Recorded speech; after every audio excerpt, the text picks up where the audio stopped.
March 8th. It's going to be 16 degrees next Wednesday. Tomorrow is March 9th. Registration closes for the AP exam, and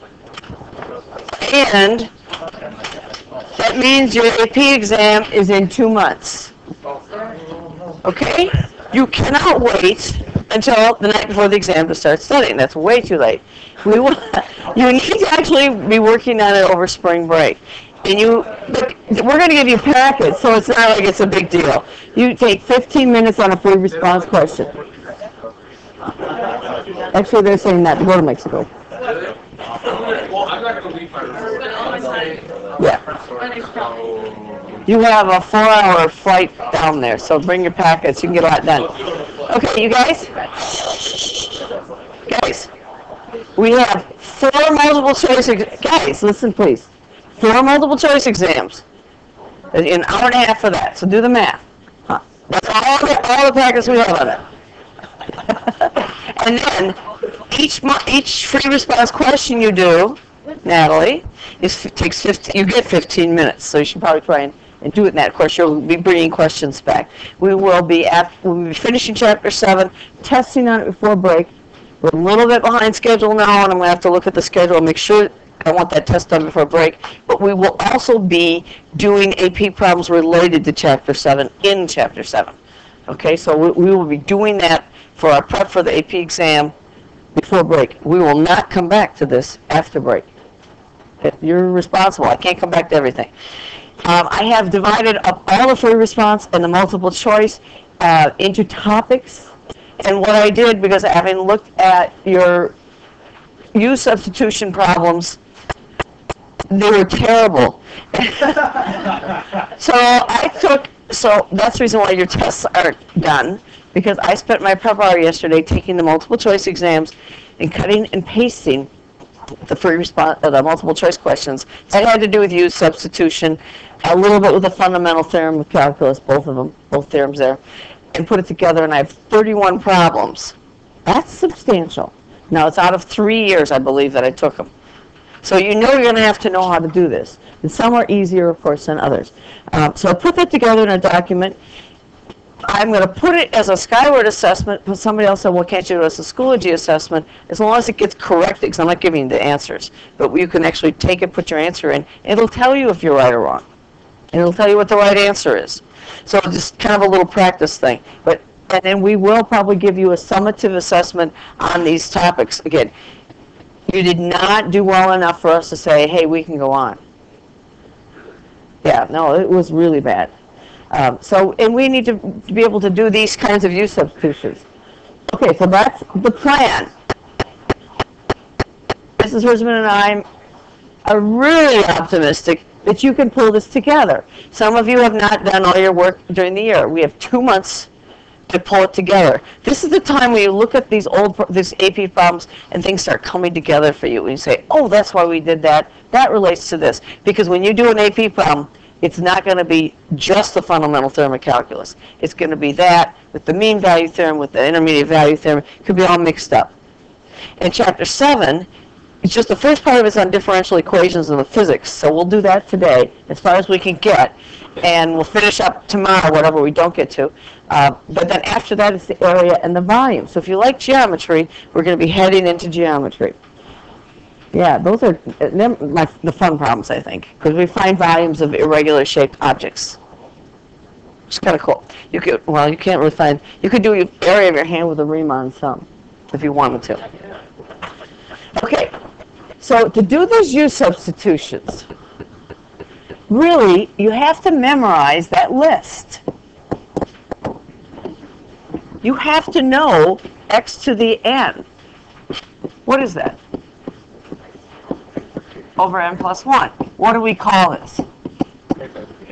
Yeah, but what is this? This is the power. That's the power rule.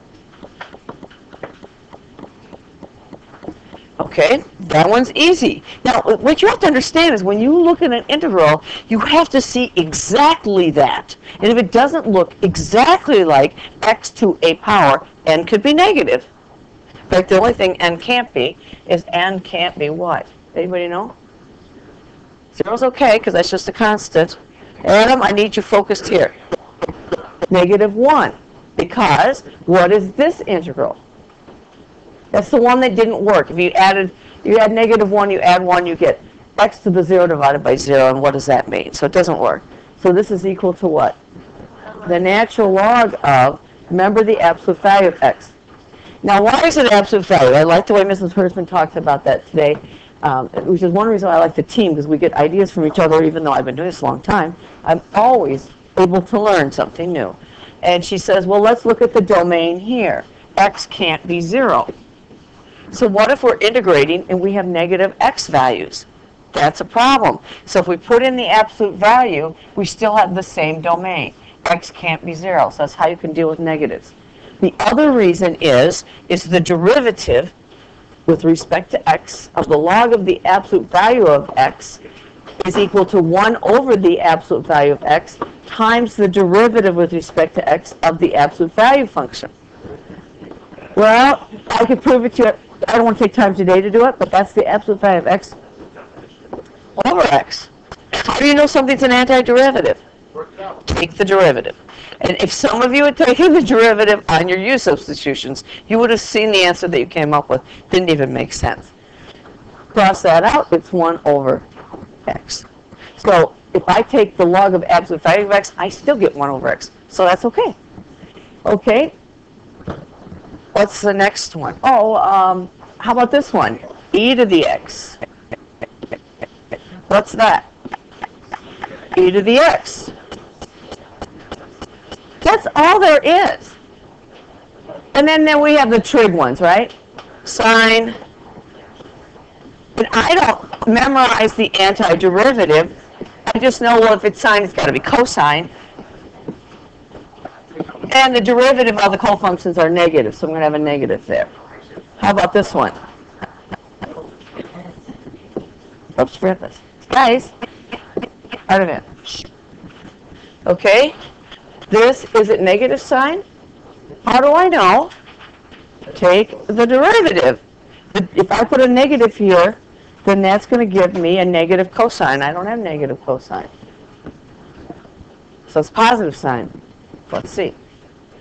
And then there are the other ones, secant squared and stuff like that. But the reason why you have problems with secant squared is you don't know that identity, which is on the back side of that purple sheet, because if I had this, what is that really? It's secant squared of x. So you need to be able to go between these two forms. Okay? Which form way? And what is that antiderivative? Tangent of x. And that's it. There's like 10 of them or something like that. It's not very many that you have to memorize. If you don't memorize it, you're not going to recognize what to do. So if I had this one, do you guys remember this one? That one's more common than the other inverse. This is inverse tangent. Okay.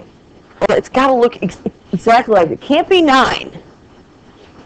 Can't be 9. It's got to be 1 plus x squared. So we have to do some work. So I don't have much space on my little slide here. The first one, I'm sure you got correct. At least I hope you did. What did you do with this one? This is not a log. It is not 1 over x, Christian. It is not 1 over x. I'm telling you, it has to look exactly like these. It doesn't look like 1 over x. It's 1 over e to the x. Whereas that makes me think it's probably something to do with e. Right? So let's do a u substitution. What would you like u to be? Well, first off, I got to fix this. This is not in the right form. It really looks like this. E to the minus x. Because that's all I know how to do is e to the x in the numerator, or power. That's all I know how to do. So let's make it be up there, and then what's u equal to? What do you want? No? Because I don't, why is it not e to the x? Because I don't have the derivative of e to the x. Well, actually, you couldn't make it e to the minus x. I think it's harder. Not x, because if u is x, I have the same thing back again. Negative x. Then what's du? Negative 1 times dx. Have you not taken anything apart and put it back together? Has anybody taken something apart and put it back together? Like to fix something in your car?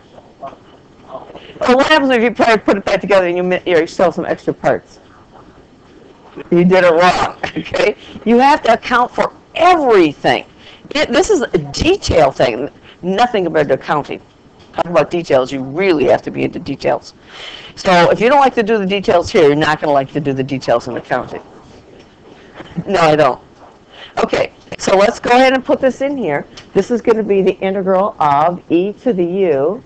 dx is equal to -1 times du. Now, it looks just like e to the x, doesn't it? Sure.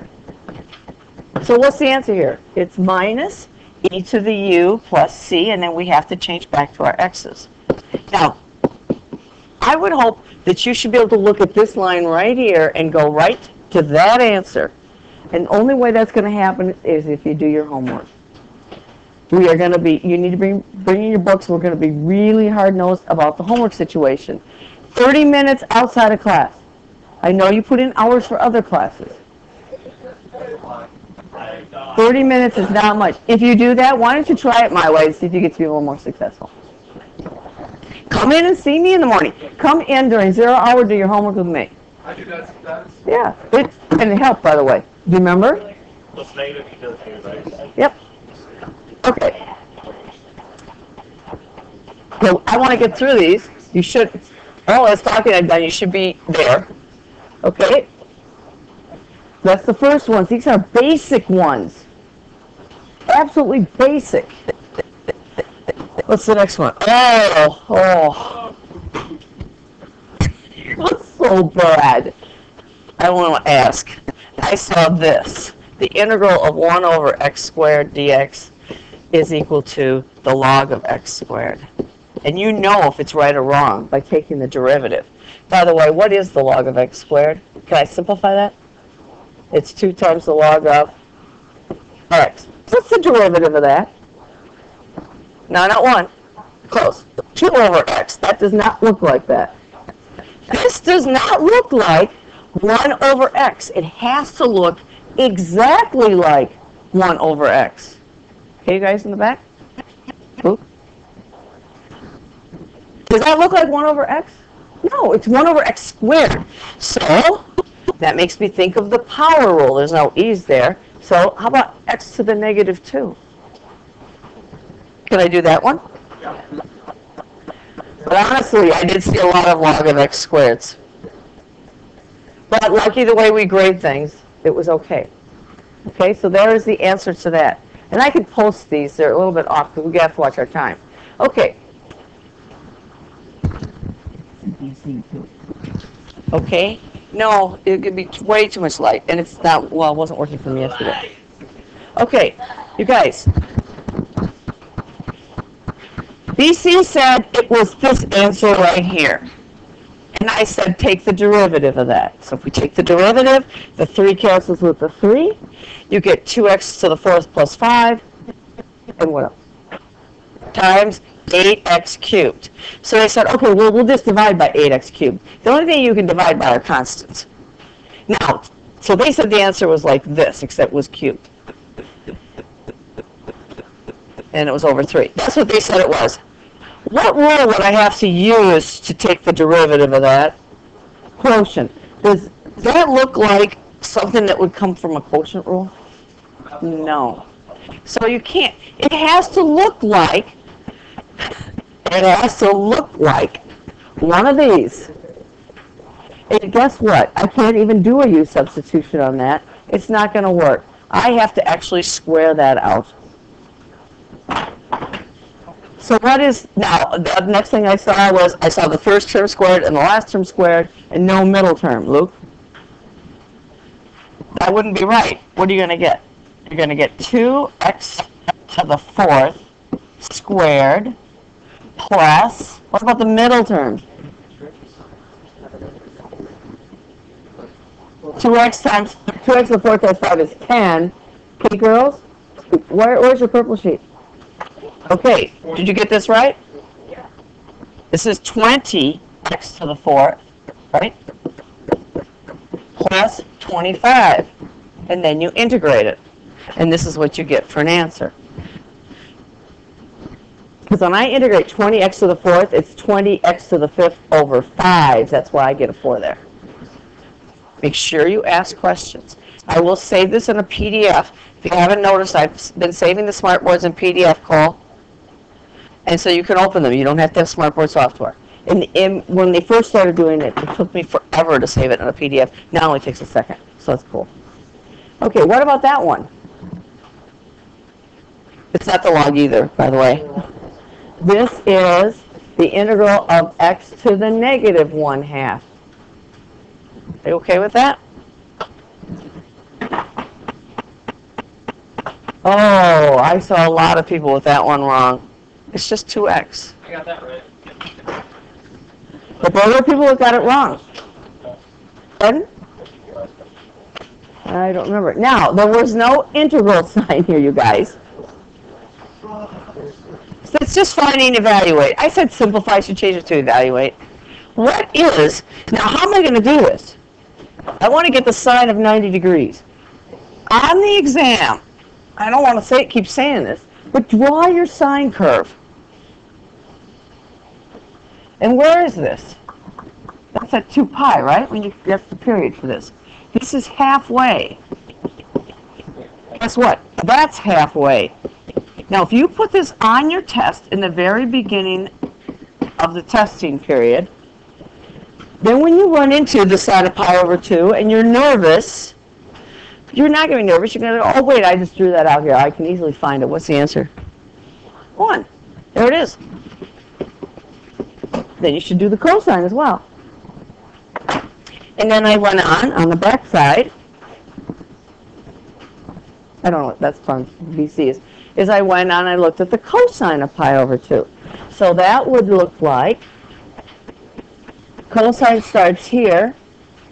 And you know what, I've done this for a long time, but I still draw my pictures because I want to get it right. This is 2 pi, at least I hope you want to get it right. You want your pilot to get it right.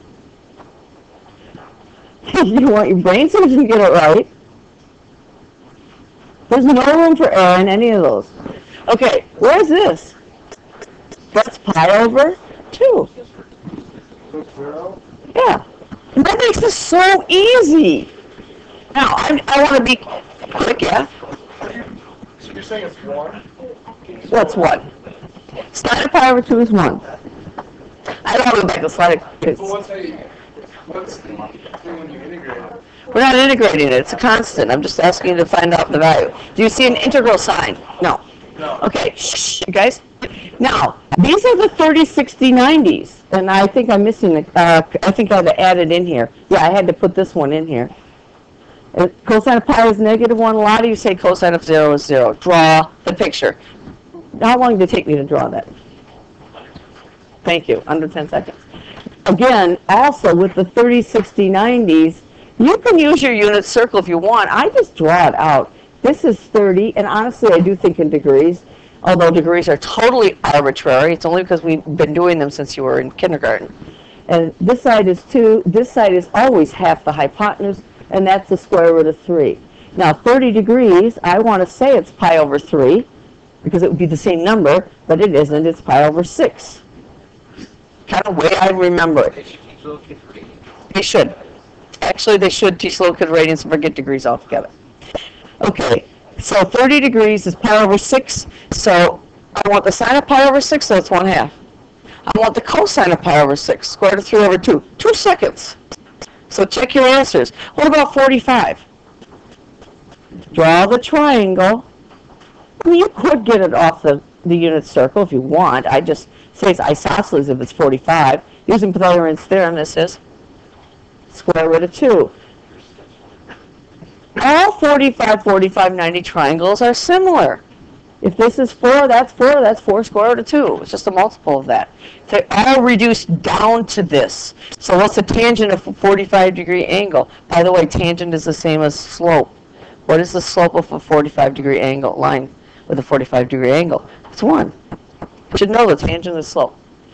And then the last thing, these are all your answers, the last thing are these identities.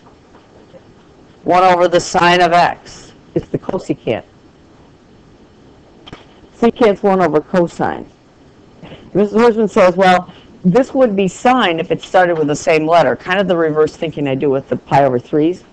So I would like it to be 1 over sine, but I know it's not, so it's 1 over cosine. Just a little trick. And because you don't know these identities, you don't know this. Did I already talk about that? I probably did.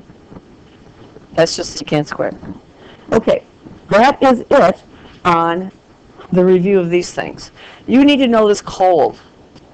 I should be able to give you a quiz on it and get 100% out of everybody. I think we will. I'll have to, I don't know. Maybe it'll be unannounced. You need to know it. Okay, we are going to do 7-1. I have to hand out the handout for that. This is cool because guess what? What? This is our last chapter.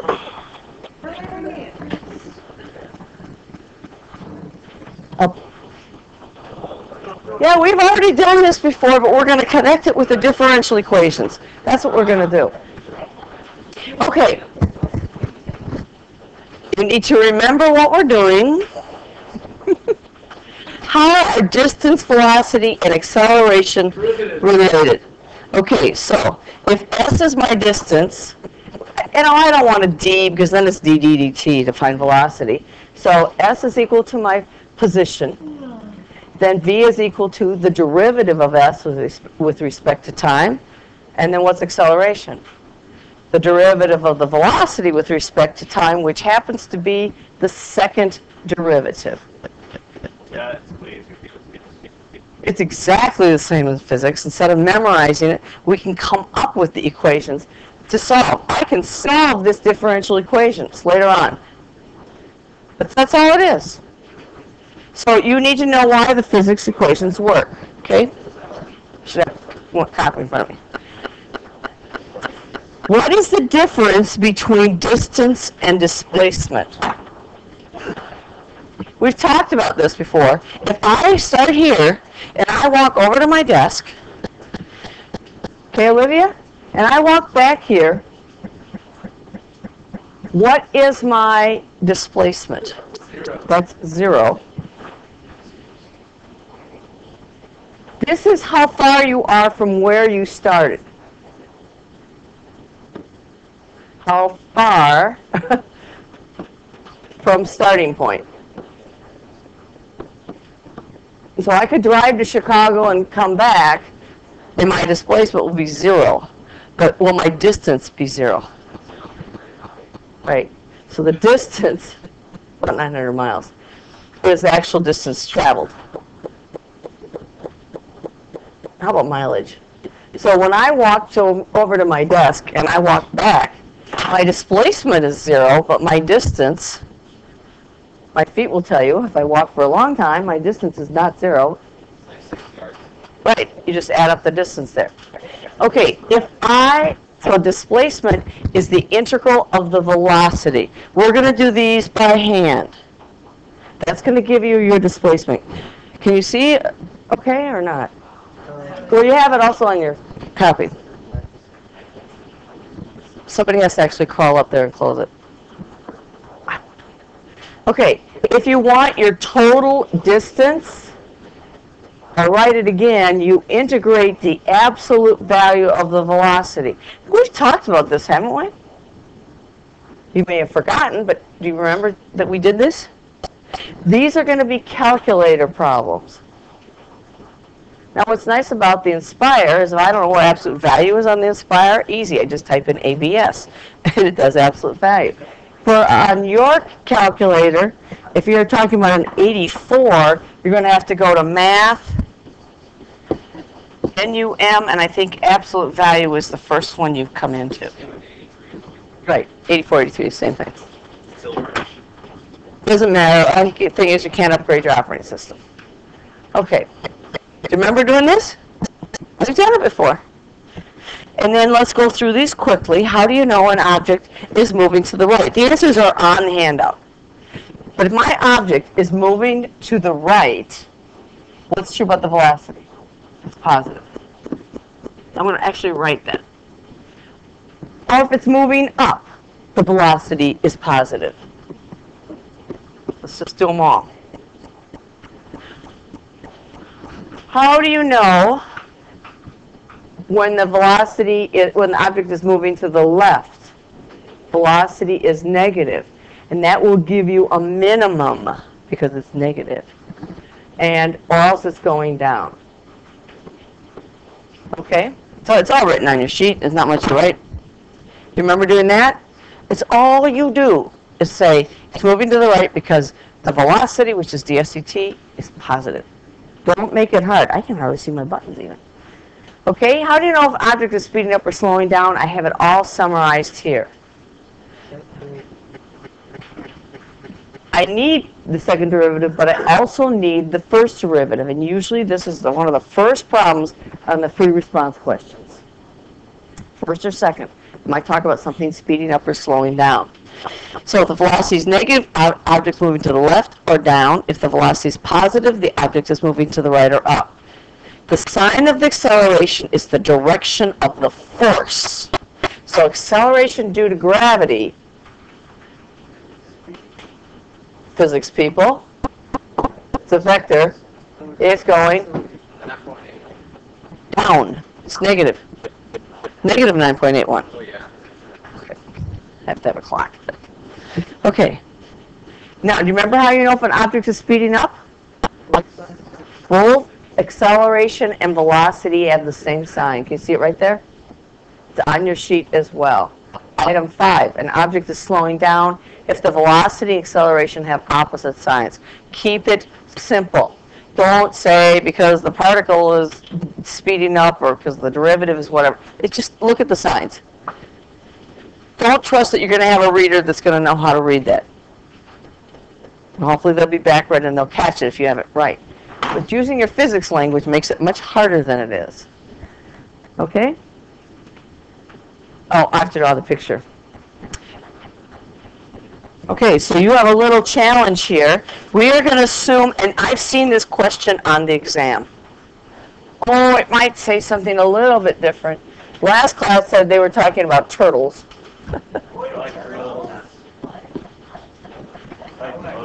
Oh, it said the turtle's walking over here, and then what happens to the turtle? This is our velocity curve. Not today. Okay, guys? The velocity is positive, so the turtle's going to the right. What happens here? Turtle's doing what?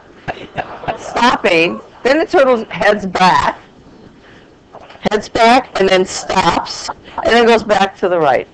Okay, A, B, and C. These numbers here, Adam, are positive numbers, and they will do that to you in the exam, so make sure you read everything. So if you want the integral of the velocity, I'm going to get the displacement, so it's going to be A, and what's going to happen to B? Because that's a positive number, but because we're going backwards, we have to make it what? Negative. And C is positive. What about the distance? Okay, look, what's the distance? I can have to value it, but why don't I just add them up? It's A, because they're all positives, right? Plus B plus C. Remember, A, B, and C are positive. That gives you the distance. And when you are finding total distance, you're going to use your calculator. It's FNINT. Well, I put it in Y1 so I don't mess up with parentheses. X, comma, A, comma, B. What's A minus B plus C? Because this is the distance I traveled. So even though the turtle starts here, walks forward, but then the turtle walks backwards, the distance is not 0. A, B, and C are positive numbers. If they don't tell you that, then you'd have to assume that B is, I don't think they'll do that. I would have to assume B is negative. It'll be clear. They will say something like I have up here. Okay, now for the fun part. The calculus. Okay, let's see if I can split this. Can I do that? No. Well, I can make it bigger. What's my time? be nice to get all the way through this. You will need a calculator for the second part. The first part is finding the displacement. So guess what we have to do to find the displacement? And we won't do the calculator piece because I assume that you know how to do that. I hope I'm assuming right. What do you have to, this is a differential equation. What do you have to do?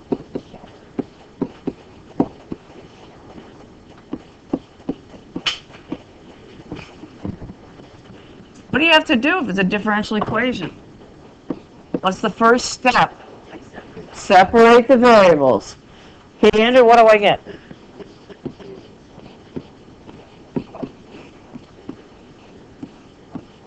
Yeah, and you should be doing this with me. I understand you have things outside of class. I understand that. So you should be doing them in class. That's the least I expect. dt. And then what do? We integrate. What's the left side going to give me? S. Now, we have some issues with the right side. First part isn't too bad. Don't think of this as a one single function. It's this. It's t squared dt minus, should I pull that 8 out? Why not? Can you guys see that? Or otherwise I'll have to have somebody back there close those lines. Can you see that? Man? You have to climb up there and turn the knob because it's broken. Now I looked at this and I said, oh, that's inverse tangent. No, it isn't. It's not t squared plus 1. Well, the first one we should be able to do, right? Oh, what are we integrating between? T is equal to 0 to 5, right? Yeah, that's better. This is 0 to 5. This is 0 to 5. Okay, I'll change colors. I'm going to move up here is what I'm going to do. Put a line there. So this is S equals t cubed over 3 from 0 to 5 minus 8. And then I have to figure out what to do with this thing. First one I assume you're okay with. What about that one? It's not inverse tangent. Because I can. I always like to pull the constants out. I don't want to multiply that out either because that actually gets worse. How about if we did this? T plus 1 to the negative 2, because all I know is that power rule. So I want to get it to look like a power. Now, I don't necessarily need to use substitution. If you want me to, I can. So this is S is equal to 125 thirds minus 0 thirds. Seems silly to write that, but some of you kind of forget about it. Minus, can we try it without a use substitution? Jimmy, what's the antiderivative of t plus 1 to the negative 2? It's t plus 1 to the what power? Add up. Over, no, it's a negative 2 over negative 1. And I can check, did it work? I didn't have any constants in there, so I was okay. And this is plus, oh no, there's no c's. This is evaluating it at 0 and 5. So S equals 125 over 3, and that's going to be plus 8. Can I go ahead and change that to 1 over t plus 1? Now, do not fall in the trap of saying that when you substitute 0 in, I'm going to get 0. Cole, what do I get when I put in 0? Let's put in 5. I don't care about simplifying this. So this is plus 8 over, put the 5 in, 6, right? Minus 8 over, well, 0 plus 1 is not 0, 1. And that's good enough. Okay? I know I want to fall in the trap, too, of saying that when I do the antiderivative at 0, it's all going to go away. Well, no, it's not. So be careful. It's because it goes away in physics, because you're talking about a constant acceleration, which is what's next, by the way. Okay. Know the summary. I've already said it several times this hour. to integrate, if you integrate your velocity, you get the displacement. If you integrate the absolute value of the velocity, you get the distance. Don't you know what the two are? And I wish they didn't start with the same letter. Okay, question?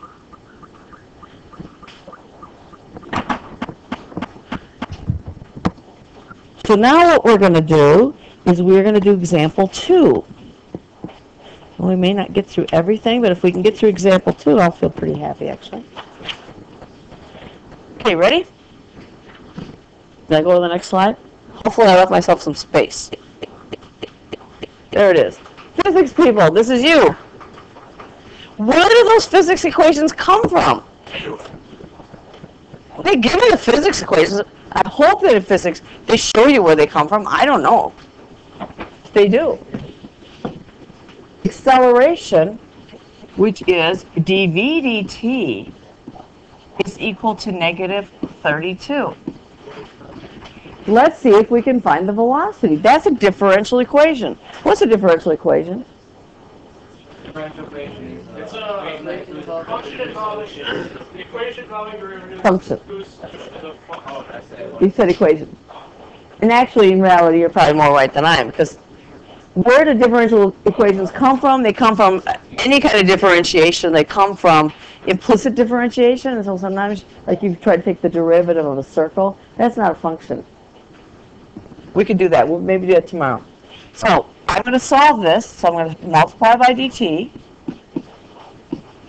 And then what are we going to do? And what do I have to do next? I have to integrate.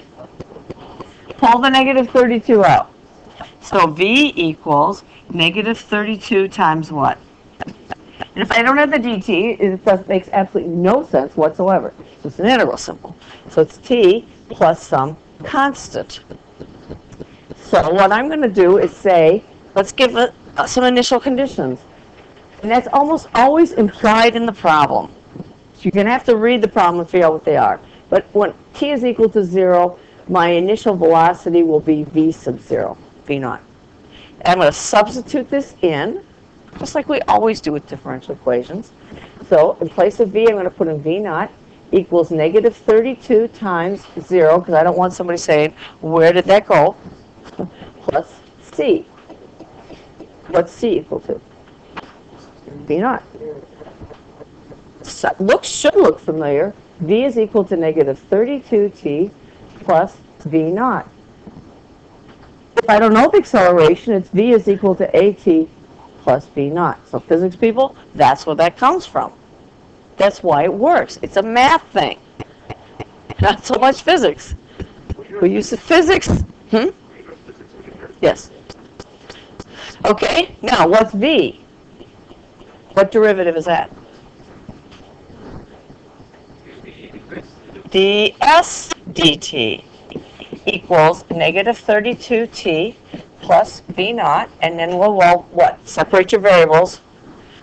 In the upper level physics, some of this gets to be a lot tougher solving these things, but this one's pretty straightforward. And it's negative 32t plus v naught dt, and then Cole, what are we going to do next? Integrated. Okay, what's the antiderivative of ds? S, because it tells you the variable. That's why the differentials are so important. Okay, equals negative 32, and then what are we going to do? It's t squared over 2. These are the English units, sorry. Plus v, the SDT is your velocity. That's the question. V naught times t plus another c value. Are you okay with me calling it c? It's not the same c. Should we call it k? Okay, call it whatever you'd like. So when the time is 0, why don't we say our initial position is s0? Substituting that in s, we're going to get s naught equals negative 16 times 0 squared plus the initial velocity times 0 plus capital K. What's K equal to? The initial position.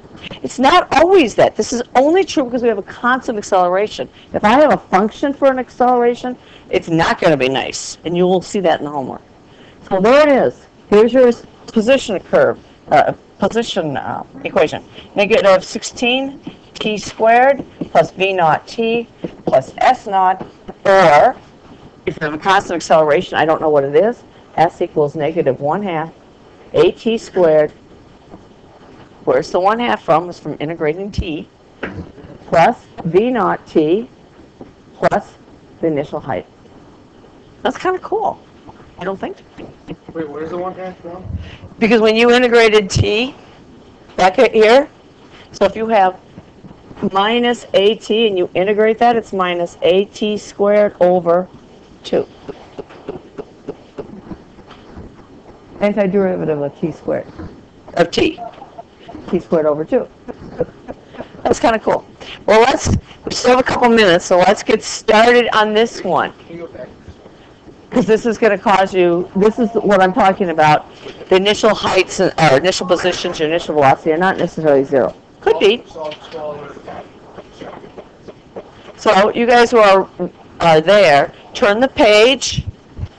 This is really all that's left, but we won't get to it all. But we'll finish it tomorrow.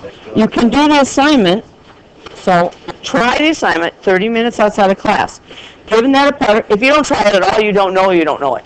That's the problem. And if you don't try it, those of you who think you know won't find out you don't know it. Then it's all the more reason to try it. I'll be here in the morning. Just come and work on it in the morning. Okay, guys, let's at least get the first one done here. Okay, guys. Okay, guys. A is equal to dv dt, right? Equals, let's call it t plus 1 to the 1/2. This is not a constant acceleration. It's not nice. Okay, Andrew? We're going to separate variables, add them, and let's integrate. What's the antiderivative of dv? V. Now, we can integrate this. I don't need to do a substitution. We do one very similar to it. This is going to be t plus 1 to the what power? 3/2. And dividing by 3/2 is the same as multiplying by 2/3. You really want to get that down. Plus c. Now, do I know anything?